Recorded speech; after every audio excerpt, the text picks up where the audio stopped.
play in game. I want to take your calls tonight. 205-686-3604. The call-in line is open. Let's get right down to it. Let's talk about Alabama and Auburn. I just dropped an Alabama and Auburn preview. See the link in the description box or go to our YouTube channel and check it out. I think that when you look at Alabama and Auburn head-to-head, there's a couple different factors that will go into this game. Number one is the Auburn defense. I mean, you have to have respect for that Auburn defense and what Gus Malzahn has done from a defense perspective. There's a lot of senior leadership on that group, and it starts up front. Their defensive line, very salty, very stacked. They're built to stop the run. They did pretty good against LSU. You got to look at their scores, right? I mean, this is a team that played LSU 23-20. This is a team that played Georgia 21-14. So Auburn, obviously, very good on the defensive side of the ball. But I think when you look at the offensive side of the ball, not so much, right? Not too impressed with their offense. I think they can run the football a little bit. Bo Nix doing a good job as a freshman, but not overly impressed with their offense. But, I mean, you look at their schedule overall, and they've done a pretty good job sticking in games with a very difficult schedule. So Alabama playing in what I feel is a playoff play-in game. Well, what is a playoff play-in game? Well, when you look at the top four teams right now in college football, you have at the top LSU, right? You have LSU at the top. Then you have Ohio State, both those teams coming off victories this past weekend. Then you have Clemson. Clemson just refuses to lose, right? They continue to win. And then at the number 4 spot, you have Georgia. And, Georgia survives, and they move on. And now you have the Alabama Crimson Tide sitting at the number 5 spot. And then Oregon. I mean, they lost last night, and I wasn't surprised that they lost. I mean, I mean, come on, it's the Pac-12. I mean, there's absolutely no defense in that conference. And with Oregon losing and now tumbling down in the polls, I mean, I guess the next team to move up is Oklahoma, right? And Oklahoma, I mean, are you worried about Oklahoma making the playoffs? I kind of think that this is what's going to happen going forward, right? Call line is open, by the way. If you want to get in right now, 205-686-3604 is the call line. All right, so this is what I'm thinking. When you look at the playoffs, we got our first call coming in. All right. Hey, what's going on? You're on the line with Kyle Henderson. Mike in Kentucky. What's up, buddy? How you doing? Hey, Kyle. How you doing tonight? I'm doing great. How's your Sunday, Mike? Oh, good. Put a new wood stove in today. Oh, yeah. That's got to be that's a good feeling, right? It's about that time. Yeah, I've had it. I had got rid of the old one. It's going out to the garage. This one's a lot more efficient. Yeah, I'm sitting here under the house is 80 degrees. Put a little too much wood in it. Yeah, that's a good feeling. Yeah, 'tis the season. So Alabama coming off a 66-3 win over Western Carolina. Any takeaways from that game? I know they beat up on FCS school, but in terms of the younger players, did anyone impress you in that game, particularly when we're looking at the younger players down the roster? Well, I think it's the best team effort we've seen all year. Mm-hmm. Overall, that's how I would describe it, Kyle. The competition will be fierce next week, that's for sure. The true colors will, cream always rises to the top. We'll see if we have it or not. Auburn's not going to be an easy game at all because, they might not look great offensively, mm-hmm. but they've got an element that's giving Alabama trouble. They've got a quarterback with wheels. Mm-hmm. That Nix is like in the top 5 fastest guys on the team, and we've had trouble containing quarterbacks with good wheels this year. That's how Burrow's put it on ice. Yeah, I think the thing about Bo Nix, I mean, when you look at him, is he does have very good athleticism. I mean, he's a guy who can certainly extend plays, not overly elusive, but I think you're right. I mean, in the sense that if Alabama pressures from the outside and they don't contain the middle of the field, you're going to see Bo Nix run on those long third down situations if they come to him. If you leave him 12, 15 yards down the field, he's going to take it. Mm-hmm. But other than that, I think I like our chances. And I'd like to say God bless Arizona State. Yeah. They eliminated that fly from the ointment, but we're not out of the woods yet. There are still scenarios that can keep us out. What if Fromm plays the game of his life and edges LSU in a close one? Yeah, and I think that's kind of the worst case for Alabama is that Georgia rises up in that SEC championship game and beats LSU. That'd knock Alabama out, no doubt. Yeah, I'd say they'd take a one-loss LSU team over a one-loss Bama team, especially with Burrows probably have the Heisman sitting on the shelf by then. Yeah, I mean, the simple fact that LSU beat Alabama head-to-head, I mean, that was it. Yeah, so for sure. for sure. Yeah, that'd do us in. But other than that, I think we can get in. Yeah, I think what it's going to come down to, and I was just going to say this before you called in. When you look at the playoff teams that are 5, 6, let's just take 5 and 6, right? Because that's really Alabama and Oklahoma. I mean, Oklahoma, they're continuing to play weekend survivor. I mean, I talked about this before. I talked about it on the website. They barely win every single weekend. And what's going to happen if they continue to win? They're still going to rack up wins against top 25 teams, right? They're going to beat Oklahoma State, then they're going to beat Baylor again in the Big 12 championship, maybe. Right? They could win or lose both those games. But if they win those games, I think that's really the only team that could leapfrog Alabama for that number 4 spot. Granted, Georgia loses to LSU. What do you think about Oklahoma getting in over Alabama if Georgia loses and it's just Alabama and Oklahoma left at the table? Well, the strength of schedule is supposed to matter. Yeah. I mean, we're not out of the woods. We'll see how it shakes out, I guess, and I mean, if Utah puts on some kind of colossal effort in their league championship, if they win 42-6 or something, they'll be looking pretty good as well too. We'll just have to wait. Utah's defense is very good. They got a very good defense. I think Oregon probably beats them in the Pac-12 championship game, so that'll eliminate both of those teams. I'm kind of thinking that Baylor might even beat Oklahoma, so that would eliminate them. And then all you got to watch for is LSU to beat Georgia, and that's not a gimme. I mean, Georgia's a very good football team, very salty. So, it's not in Alabama's. They don't control their own destiny anymore. They got to beat Auburn, plain and simple, and that's it. If we can beat Auburn by 2 touchdowns, I think that'll do it, as long as Georgia minds their manners in the SEC championship game. Yeah. If they win that, we're done. But that's the only for sure nail I see in the coffin. I think we can get in. Other than that, regardless of what happens. Now, Mike, let's jump back to this Auburn and Alabama game. When you look at Auburn, what stands out besides, is that defense seems, just ferocious. I mean, I was looking at the defense. I scouted them all day long, watched a ton of film. I mean, their defensive line is tremendous.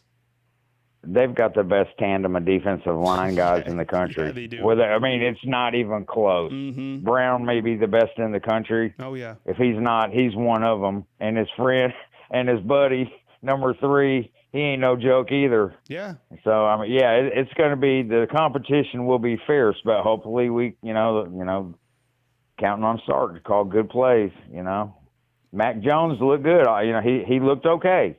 He looked okay. He's not a McElroy yet, but I think he can get us through. As long as he doesn't make mistakes. As long as the ball bounces our way, I think it'll be tough, but I'd like to see a 2-score lead, beat Auburn by 2 scores at least. We got to look strong against Auburn. Have you been impressed with Mac Jones since he's kind of taken over the reins, middle of the Mississippi State game, and then going against Western Carolina, and then he was also the quarterback against Arkansas? Do you have a lot of confidence in him, Mike, or do you still need to see more? I'm okay with it at this point because he's had 2 full games under his belt. Mm-hmm. And I think he's fine. He hasn't really found his rhythm yet. Mm-hmm. He's still throwing the ball a little bit high here and there. His accuracy. Nobody's got to his accuracy. We're used to seeing it right between the numbers. And you're just not going to see that anymore. Yeah. Maybe if Bryce Young's as good as they say he is. Yeah. And I think he is. The beat will go on next year, but I think Matt can get us to where we want to go. We got to get in before we can do anything else. I just hope crazy luck don't bite us, like loose balls and crap. If he can play a solid game, I think we've got the wideouts to beat Auburn. Their defense is nasty. They play really good man-to-man press defense. They're good. Their defense is good. Yeah, I think. I think when you look at, the early lines that Vegas put out, Alabama is a 2.5-point favorite. So everyone is already expecting this game to be super tight. There's so much on the line. And I talked about this in my Alabama versus Auburn preview. What's on the line for both of these teams going in? Alabama won playoff chances, right? You got to beat Auburn to end the season. And then for number 2 for Auburn, I think this dictates who's going to be the coach next year or not, right? If Gus can beat Nick for the 3rd time, I think he saves his job. I think if he loses that game, they lose on an end note, I think Gus Malzahn is out of Auburn. What do you think about that? Auburn has the toughest schedule in the country this year. They really do. That I know of. And they're a 9-win team right now.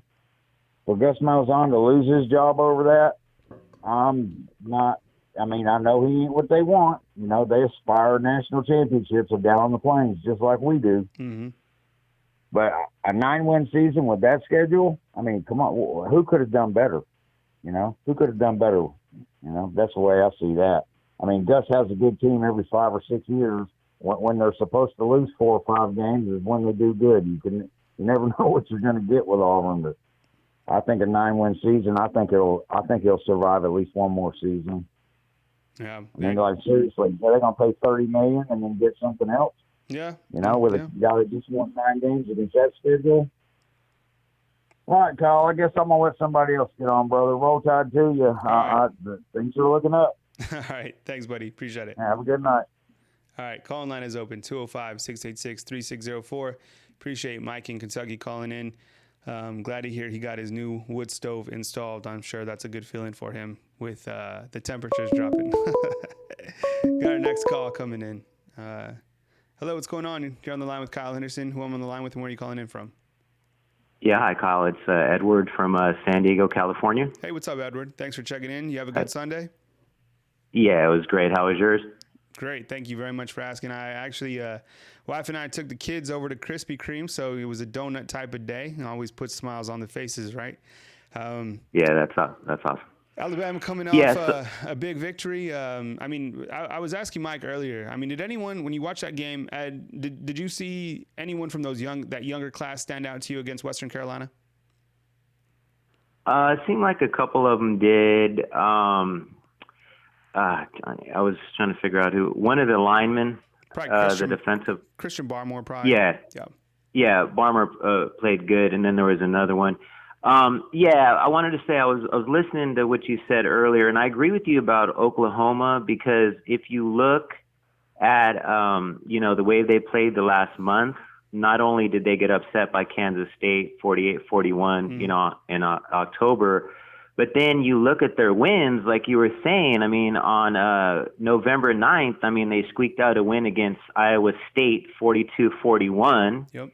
Then they barely beat Baylor, and then yesterday against unranked TCU, they barely won, by 4. I wanted to bring up a point about USC, and then I wanted to get your feedback on that, and then go ahead and do another question.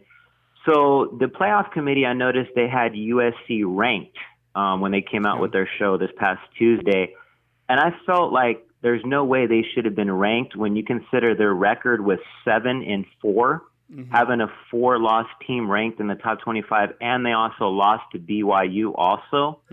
So my thinking was they had him ranked because the AD guy for Oregon, Rob Mullins, wanted to be able to say, look, Oregon beat them on November 2nd, 56-24.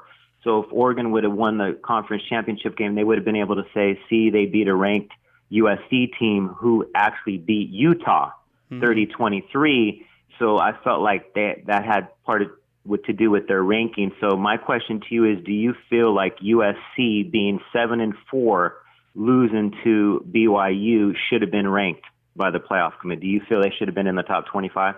I don't think so. I mean, I don't really keep tabs on, the lower top 20 teams. I mean, it just doesn't make sense because there's a lot of teams that are interchangeable. Now, I did watch USC and Utah earlier this year when USC did beat Utah head-to-head. And I already said I think that Utah has a very good defense, one of the best defenses in all of college football. They have some defensive linemen that I think will be playing on Sunday soon enough.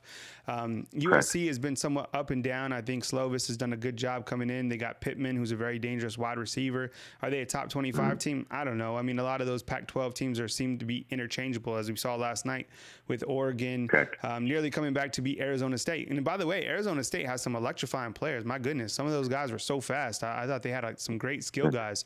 I think it's going to be an interesting play with Rob Mullins, and I don't think first of all, I don't think there's a lot of people out there that know this. The Oregon AD is on the selection committee for the college football playoffs. I mean, that was my point. Can you imagine if Greg Byrne, who's the AD for Alabama, was on the committee?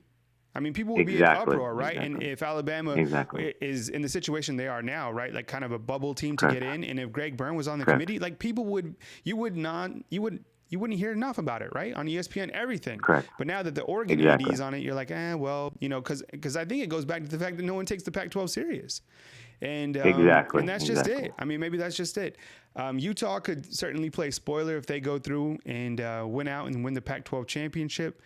They're a good football team, and there's still a lot of football left to be played. I already said that I think Oregon will beat Utah, and then those Pac-12 teams will be out.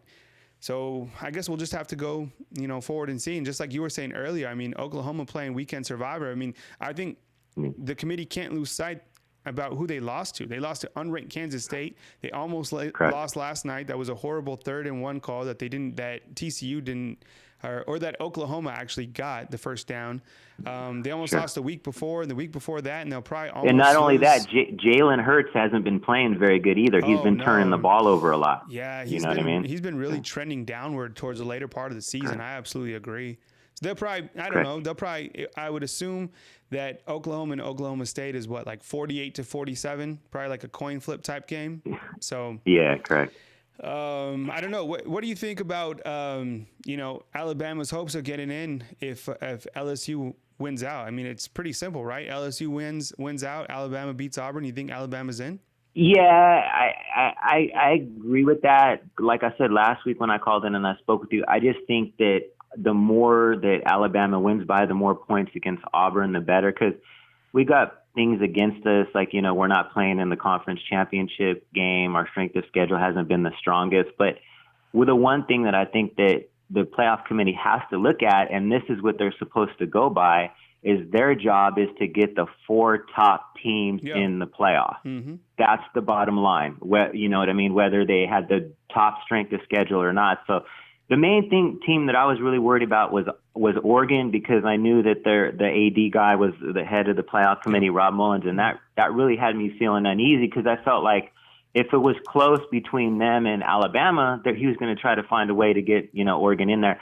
A couple other things I want to bring up quickly is, have you heard anything recruiting-wise as far as Raheem Jarrett? Because I heard he was committed to LSU, but then I heard that he also was interested in possibly flipping to Alabama because he wanted to play with Bryce Young, the quarterback. Yeah, I know that Raheem Jarrett, who is committed to LSU, I know he was supposed to be in Tuscaloosa. I think he did come to Tuscaloosa mid-season. He was supposed to come back to Tuscaloosa. I follow, Andrew Bone does all our recruiting stuff. And I've kind of tailed off the recruiting in terms of what Jarrett's going to do, but I can see that Bryce Young is a type of quarterback that is going to land big-time players that want to play around a type of athlete like that, right? I mean, because you look at what Bryce Young is doing. I mean, just the other night, you counted for what was it, 8 touchdowns, right, out there?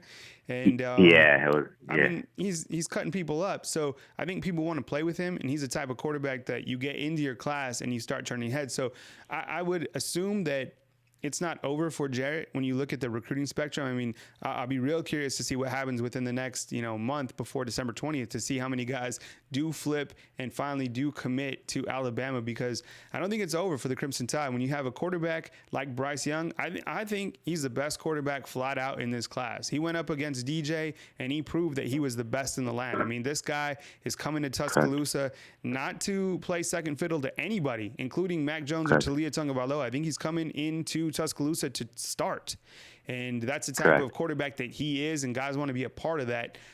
So I guess we'll have to keep tabs on who else jumps on board, because the class 2020 certainly spearheaded by Bryce Young now, that's going to turn the tide for this recruiting class. I mean, he's a big time quarterback. Yeah, and the thing that I was impressed with them on Friday's game is they were in the playoff game Saturday, and the team that they were facing they tried to blitz him to get after him. Mm-hmm. So he was just picking that secondary apart because they were going on one-on-one with the receivers, and it was just like video game stuff. He was just so smooth out there. The last thing I wanted to mention is, I know he had a big game yesterday, but I was wondering how come Alabama why do you think they don't use Jalen Waddle more? Because to me, he's so dynamic, whether it's kick returns, punting, receiving, getting the ball out of the backfield. It just seems like to me like he could be a huge difference maker, not only in the Auburn game, but in the playoffs if we get in. And I was wondering why Alabama doesn't go to more 4 receiver sets with Smith, Ruggs, Judy, and Waddle. Can you give me your feedback on that?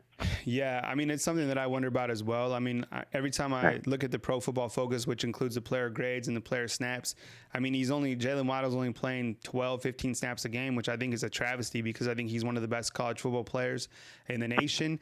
With that speed, when he caught that football and he busted through against Western Carolina, now I know it's Western Carolina, but that was world-class speed. I want to see what he topped out at mile per hour. It could be 23, 24. I mean, that was some speed that you don't see. That's Sunday NFL speed. I would like to see him involved more against Auburn. I think he's a type of player that can change the complete momentum of the game. You got to get him the football. You got to get him on the field. But I think when you look at Alabama's offense overall, it's like almost who do you take off? I mean, if they do go for wide receiver sets, and maybe that's something they could do against Auburn because Auburn is built to stop the run. Though Najee Harris is playing an exceptional level, you don't want to run the football against Auburn because I think they're allowing less than 4 yards per play. I mean, their defensive line is phenomenal. So maybe you see those 4 receiver sets, you see screens to the wide receivers. This would be the time to do it. Get the ball out to Jerry Jeudy, to Jalen Waddle. Maybe, Edward, this is the game where that comes true. And Jalen Waddle gets the ball 15 to 20 times because I think you got to get him the football, especially in a game like this. He's an incredible player who certainly needs the football. Yeah, I agree with you. And that's what I thought. I was hoping to see that in the LSU game. But for some reason, they didn't do that. But I was expecting that. But, I agree with what you're saying, and I appreciate your positive feedback. But I almost kind of feel like I know things got to break our way in order to get in. But I feel like if we beat Auburn, especially if we beat them pretty bad, I almost kind of feel like we control our own destiny. Because I look at it like this, like if you look at Utah, even if Utah does somehow beat Oregon, which they could in the conference championship, I still, like I said earlier, I feel like the playoff committee, their job is to get the top 4 teams in there. And Alabama's been in there every single year. You get what I'm saying? Yep. They prove. And we had some players out. I think Ruggs missed yesterday. Davis was out. And then we had a third starter out. And so I think the biggest thing is this: we just need to not make dumb penalties and stupid mistakes. But at the end of the day, like the adversity that we had to go through with the Tua situation and the injuries, sometimes stuff like that can make a team stronger and their bond better. So, I mean, people can say what they want, but how many teams could have their backup quarterback go out there and put up 66 points like we did yesterday? I know Western Carolina is not a ranked team, but yeah, I just want to say I love your show. I appreciate all you do. And I do have a question about the show. Is next week going to be the last week of it? Or if we get in the playoff, is it going to continue? Or how does that work as far as your call-in show? Yeah, that's a good question. I think what I'll do is I'll post a schedule on how the show will work. And, we might do it Sunday night. We might do it. We might move it around just, based off, for example, the college football playoffs. We might do some pop-up shows. And, of course, we got to work around the holidays and we'll all be traveling and whatnot. So we'll figure that out. But I think I'll post a schedule on YouTube and let everybody know what the schedule is for the call-in show. That sounds great. Cool. All right. Awesome. Kyle, thank you. Appreciate you a lot, man. And we're going to have a good week this week, and hopefully Alabama will bring their A game on Saturday, and we'll get in the playoff. Thank you, buddy. No doubt, Edward. All right, take it easy. Right. It's Edward calling in from San Diego. Appreciate the call. Call line is open. 205-686-3604 is the number to call in. Call line is open. Coming to you from Tuscaloosa, Alabama.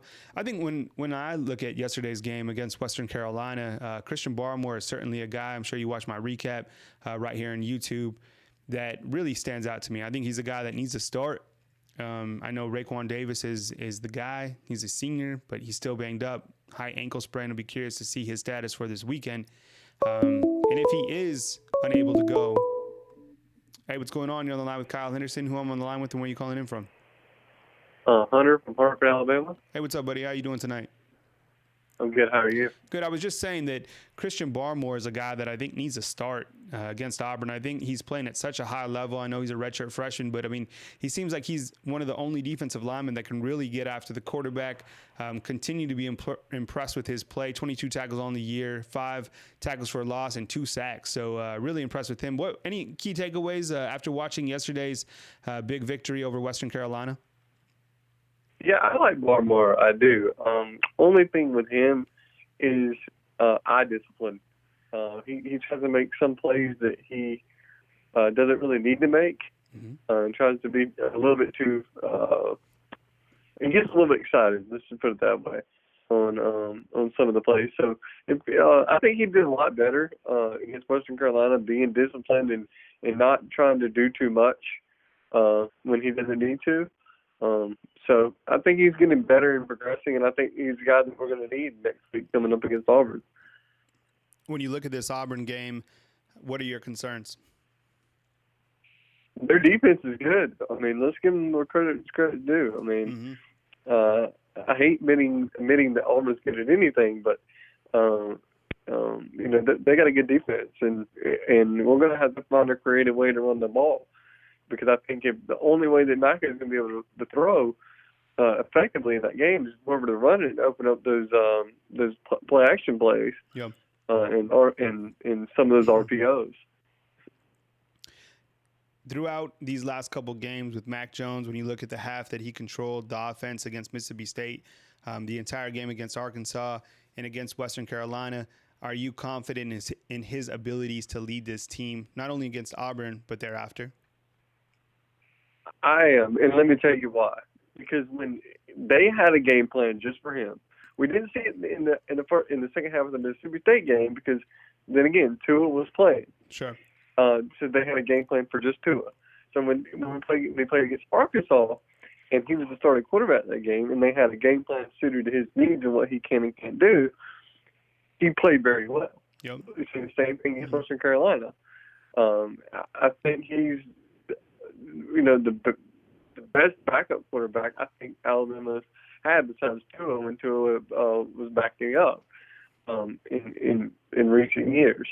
I think he can get the job done. I think the reason he can get the job done is because we've got so many dynamic players on the wide receiver position. If we just had it like that year where we just had Calvin Ridley, and we didn't have these many guys that can make explosive plays, I think it'd be a little bit harder. But since he's got so many weapons to play around with, I think that gives him the ability to do it. And I think he showed some confidence against Western Carolina in that game. Yeah, I think you bring up a good point. I mean, think about all the talent that he has around him. I mean, that's got to really bolster his confidence each week. I mean, you got Henry Ruggs to the outside, Jerry Jeudy, Jalen Waddle, Devontae Smith, who's been playing on fire, and he has Najee Harris behind him, so I think he has that confidence going in, and then we can't forget about the offensive line, who's playing very well. Going up against Auburn, I think it's going to come down to this. Can Alabama effectively move the football against Auburn? And I think if they can get up by 7-10 points, I think Auburn will have a tough time coming back. They just do not have the offense to keep up with Alabama. I don't think that Bo Nix will be capable to move the ball effectively against Alabama's defense. I know Alabama's defense has had their struggles, but can you imagine being a true freshman and facing Anthony Jennings and Terrell Lewis off the edge? That's going to be a tall task. I don't think that they can run the football against Alabama, and I think that'll be the difference. It'll be between Alabama's offense and Auburn's defense. Yeah, you're right. You're 100% right. And I want to bring up something that the last call about you touched on a little bit about Rakeem Jarrett as he's committed to LSU. I think we still have a good chance to land him. I think that it's trending toward Georgia. Toward LSU because he's committed there. But I think we have a good shot of landing him. I think the coaching staff is going to still be in his ear saying, hey, you know who we got coming in. And I think that now that Bryce is 100% on board, I think him recruiting him is going to be big in possible landing him. And another thing about next week, what has your been? We haven't seen a lot of him, but we did see an explosive play by Jahal Billingsley. Do you think that we should use him a little bit more than what we have this year? It's funny that you say that because I was just about to talk about Jahal Billingsley, Alabama's true freshman, who I really like. I think once he learns the blocking techniques, I think he's going to be fantastic.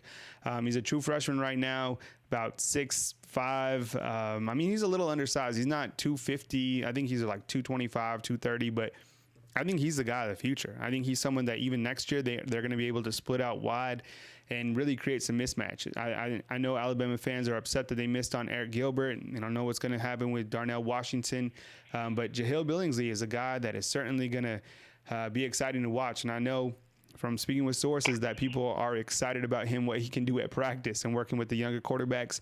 And even, the first team, I mean, he's doing a good job. And you're right, we did see that explosive play of him ripping down the sideline. And you're like, wow, who was that? And that was Jahlil Billingsley. So that dude. He knocked that dude on his butt. I mean, he straight up knocked the dude down. Oh yeah, he ran it. He ran him right over, and he was running fast too. So I think that shows that his athleticism. And Jahlil Billingsley, certainly a big time freshman who I think is going to do good things for Alabama in the future. Yeah, and I tell you, we haven't seen play yet, but I think I've talked about him on the show before. But Kevin Harris, he's a freshman linebacker, and now he's not developed yet where the coaching staff wants him to be. But look out for that dude coming in next year and playing some snaps. He just got to add on a little bit more weight, and he's got to learn the defense and learn the technique a little bit better. But he's got some talent. He's got a lot of talent, and those are one of the guys that from the previous recruiting class, they were really, really highly recruited last year. So I'm already ready for next year in the sense that I want to see some of these guys play who we hadn't got to see yet, who will probably get to play a lot next year. Yeah, I mean, looking at the outside linebackers for next season, because you're going to lose Anthony Jennings and Terrell Lewis. So Kevin Harris is certainly going to be a guy to watch. King Makuta, you also have Jerez Parks. And what about Ben Davis? He finally got that big sack against Mississippi State, right? It looked like he had been waiting years to get that sack, and, he comes through. So outside linebackers certainly got to step up. Kevin Harris, King Makuta, I think are guys to watch. And then sprinkle in some other names, and I think Alabama will be good. And then you also got Chris Broswell. He's coming in as a 5-star for Alabama. I was just about to mention him. Yeah. I was just about to mention him. He's played against some of the best offenses in high school football. Yeah. And he's really, really done really, really, really good. And, you're talking about guys from the next recruiting class. There's a kid from Theodore, Alabama, DeMoy Kennedy. Yep. That kid, I've seen him play in person. Mm-hmm. And that kid can play. I can see why he's Georgia was really, really recruiting him very hard, and I can see why those teams who are based on because Kirby's a defensive guy, so anytime you see them really pushing for guys, they're good players because he's a defensive guy, and just like Nick Saban is, and so I think all in all next year, we're going to lose probably two wide receivers possibly. And, the guys we got coming in, and nobody wants to talk about John Mechie. But John Mechie's still one of those guys. We've seen him catch 2 good catches this year. And we've seen him in the spring game, and he did really, really well. So he's another guy to look out for coming in next year as well. Yeah, John Mechie, I think he has all the talent in the world. I mean, he was the A-Day MVP, right? I mean, that guy probably be playing a lot more if Ruggs wasn't there, Jerry Jeudy. I mean, there's just so many guys on the field, so got to wait your turn in the receiver department. But next year, you could look for Terrell Shavers. You could look for John Mechie. You could look for Jalen Waddle. You can look for Xavier Williams. A lot of those guys coming up. So, while Alabama's losing 3 very talented wide receivers to the NFL, you got some guys really coming back that can step it up. I got to run to the next call, but thank you so much for calling in, man. I appreciate it. Can I say one more thing? Yeah, of course. One question for you. Do you think what has been your impressions of our new defensive coordinator? I don't know if I like him. I mean, I don't know if it's just a lack of talent or we're being young, or if it's him. What is your kind of take on that?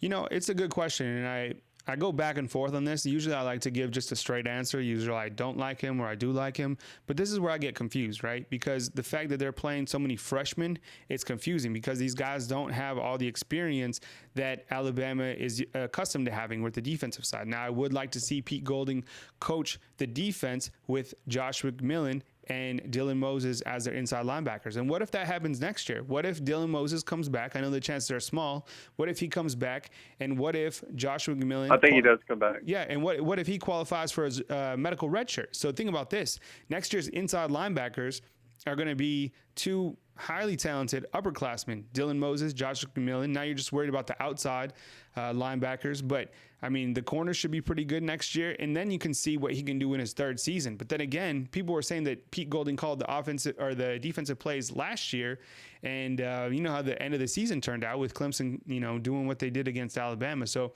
I don't know. It gets confusing with me when you look at, you know, whether Pete Golding's done a good job or not. But, I mean, Alabama is still highly ranked, you know, in the NCAA football categories. I mean, this is a team that's only allowed 10 points over the last two games. And let me bring it up right here. I just had it. They actually number 10 in scoring defense. They're allowing only 16.2 yards per game. Well, that too. And I think I'm going to give them the benefit of doubt for this year. And one more thing to mention is that, yeah, you're right. You get Dylan Moses back, and then you're able to throw in and out Shane Lee and Christian Harris and you're able to throw in and out those guys. You're going to have the best middle linebackers in the country, in my opinion. Oh yeah. All right, well, you have a good one, man. I appreciate you taking my call. Yeah, of course, always, man. Call again next time. Always good to hear from you. All right. All right, call-in line is open. 205-686-3604 is the number to call in. Yeah, I mean, the linebackers, when you look next year, should be very talented. I'd be curious to see what Alabama does with Christian Harris and Shane Lee. They move, you know, they probably won't move Christian Harris to outside linebacker. That wouldn't make sense. And just like our last caller was saying, I mean, you got the talented outside linebackers coming up. Kevin Harris, King Makuta, those guys are pretty good. Chris Boswell should be really good. Got another call coming in.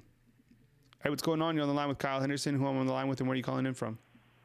This is David behind enemy territory again. What's up, David? I'm watching all these LSU fans in the comment box, and they're like, enjoy the Sugar Bowl.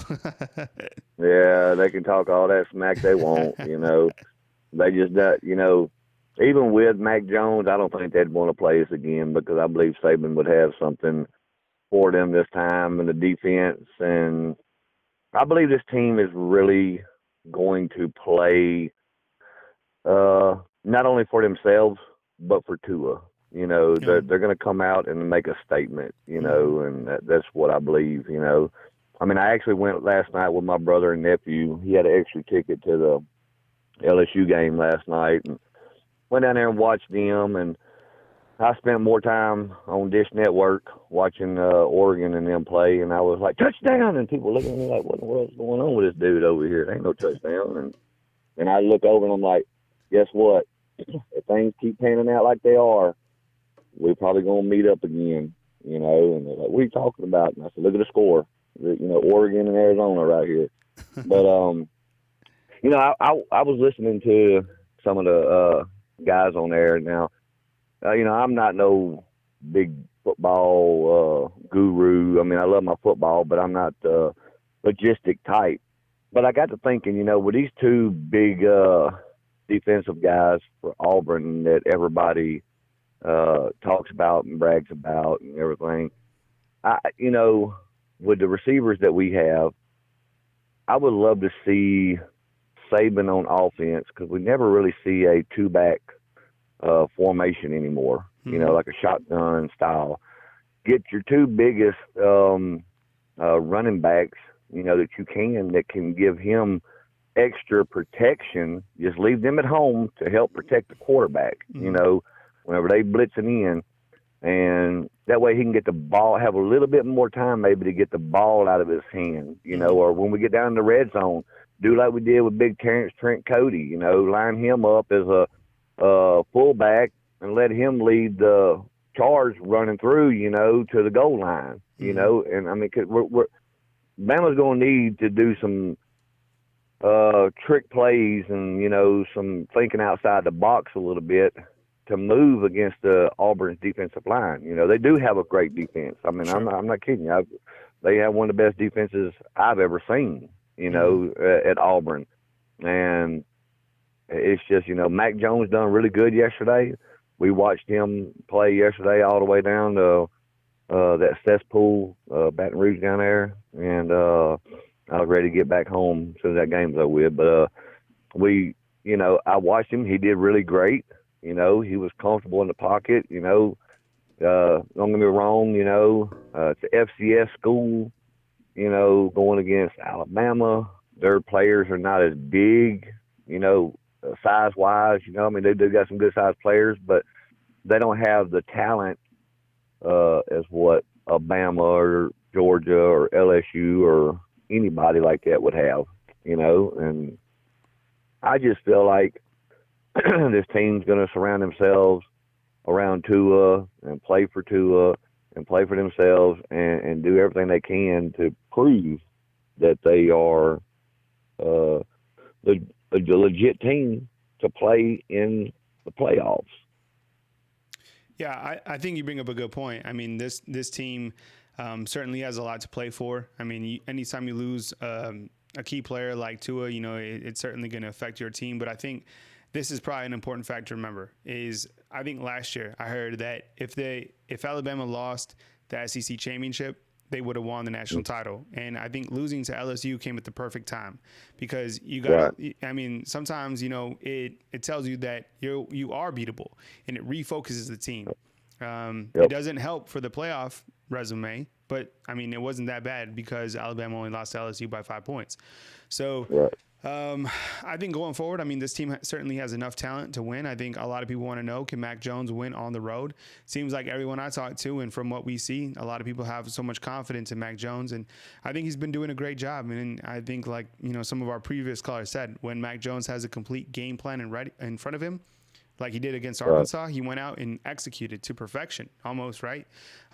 This passing rating against Western Carolina, 350, did a great, and only threw the football, less than 15 times. So Mac Jones is certainly capable. And I was kind of a little hesitant to see what would happen if Mac Jones came in at the start of the season, but man, he's really, really impressed me. And I think he certainly has enough talent to beat Auburn this weekend. Yep. And, a lot of people are like, well, he's not a threat with his legs. Yeah, he's got some wheels on him. He can run pretty good. He's just not going to put his shoulder down like Tebow would have done or whatever. Now, I think if it was a minute left in the game and they had to get down wherever they needed to get to, he would probably put his shoulder down to try to get that first down if need be. I don't think he would slide. But I read an article on Facebook of LSU lost a 4-star defensive tackle by the name of Jalen Lee. He decommitted from LSU, and he said in a tweet, can't exactly remember how he said it, but he said something about keep your eyes on Bama, Roll Tide. So he's, I guess he's going to go do some visits over there at Alabama, and he's a 4-star. I think he said 6'5", 6'6", 285. And so he decommitted from LSU. I mean, just because LSU's beating up on all these teams and setting SEC records and look like they might win a national championship doesn't mean that Alabama will hurt when it comes to getting 4- and 5-star commits ever. I just don't see that ever happening. But unless we just go 0-12 or something, I mean, that's about the only time that I'd ever see us ever losing any big commits. But all right, buddy. Well, I got to run to the next call, but I appreciate you calling in. All right, Mike or David. Sorry about that. All right, David. Take it easy, buddy. All right, man. Good. All right. Cool. Call line is open, 205-686-3604. Yeah, I think, recruiting wise, I mean, you just like David was saying, I mean, it's not going to be over for Alabama just because LSU is starting to turn things up. I mean, LSU still got to finish out, right? They still got to finish out and win the Natty. Orgeron's certainly playing, he certainly turned, and he should be. I mean, they finally beat Alabama. I mean, that was a huge monkey off his back. I mean, when you coach LSU, you have to beat Alabama. He finally did. That's a great team. And Joe Burrow balling out. Call line is open, 205-686-3604. Curious to get your take on this weekend's game between Alabama and Auburn. It looks like most people agree it's going to come down to Alabama's offense versus Auburn's defense. Derek Brown, excuse me.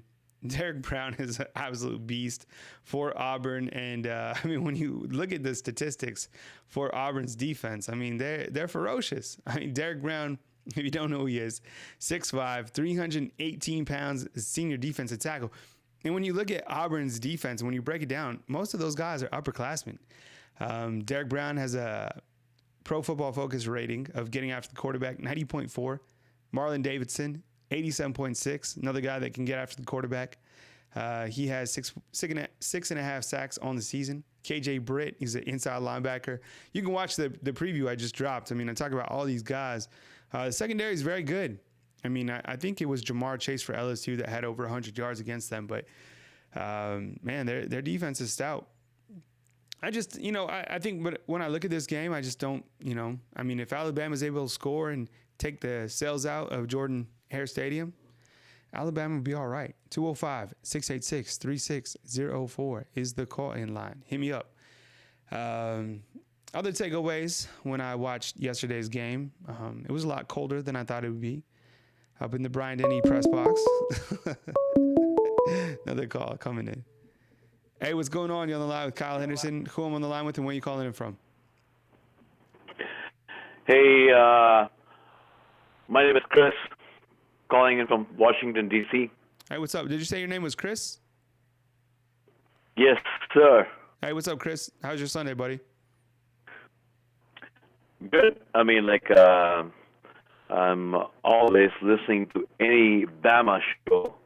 Okay. And big fan of Nick Saban. Okay. And I went to Clemson, so you know.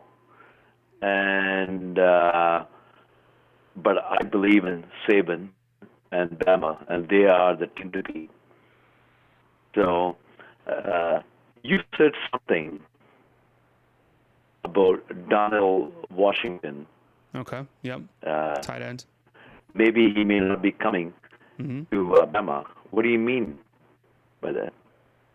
Well, I think he still has to decide where he's going to go to. Darnell Washington, if you don't follow recruiting, he's a big tight end out of Las Vegas, Nevada, and still kind of up in the air to where he's going to go. I know he's trending Georgia, but Alabama doesn't have a big tight end, so I think it's kind of all or nothing on hitting on Darnell Washington. But like I was saying earlier, if they don't get Darnell Washington, rest assured you'll be okay with Jahill Billingsley at tight end.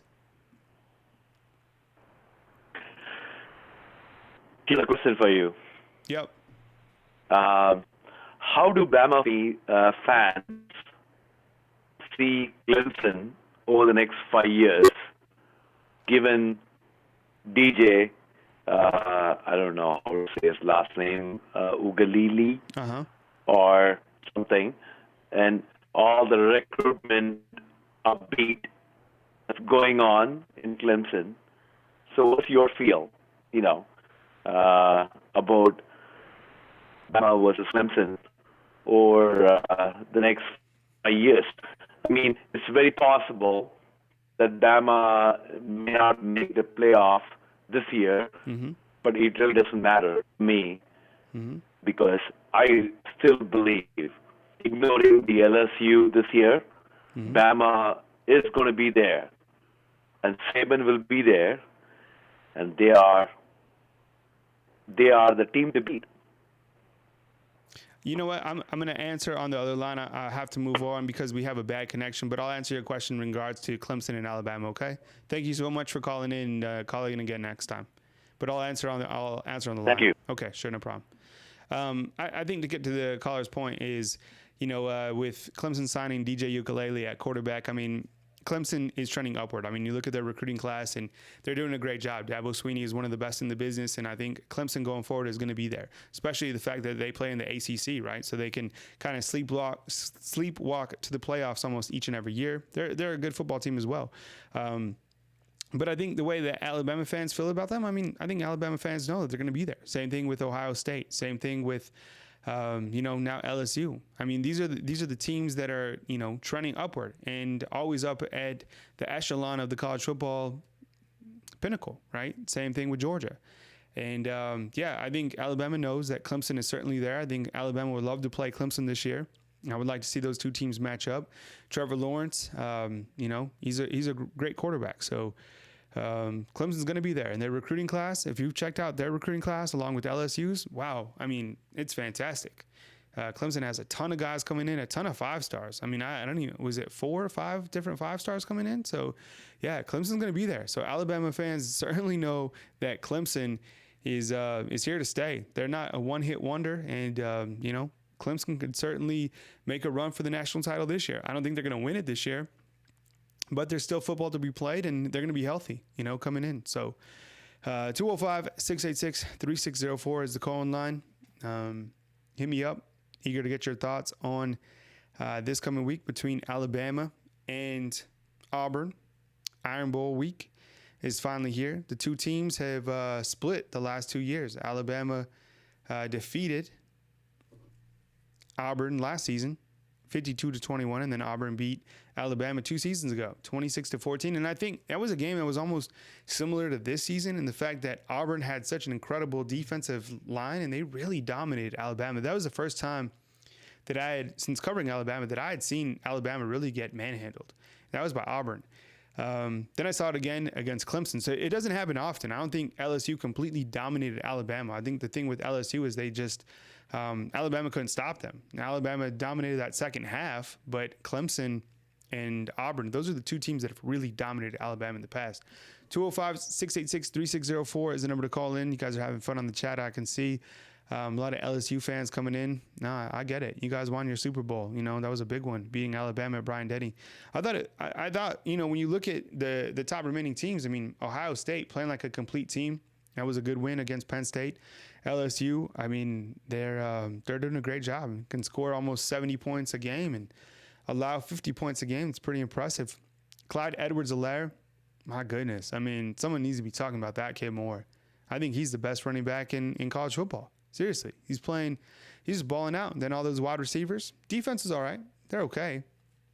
But LSU, you got to stop them. I'm curious to see LSU and Georgia. I want to see what Kirby Smart can do against that offense. See if Georgia's defense can stop that LSU attack, because that would be something to watch for sure. Especially Alabama will be resting, coming off. If they are to beat Auburn, they'll be resting, trying to get everyone healthy.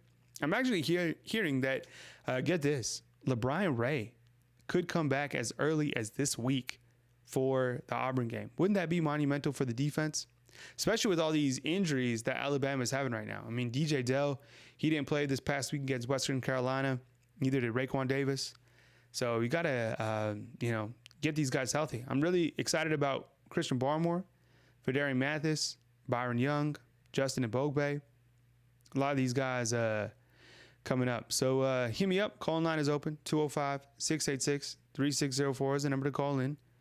Appreciate hearing from you tonight, talking about the Iron Bowl. Iron Bowl will be at 2:30 from Jordan-Hare Stadium. I like the atmosphere over there. I got to tell you, last time I went there, it was straight fire. It was loud, good atmosphere, good tailgate on the outside. War Eagle coming in. Now it was a beautiful setup.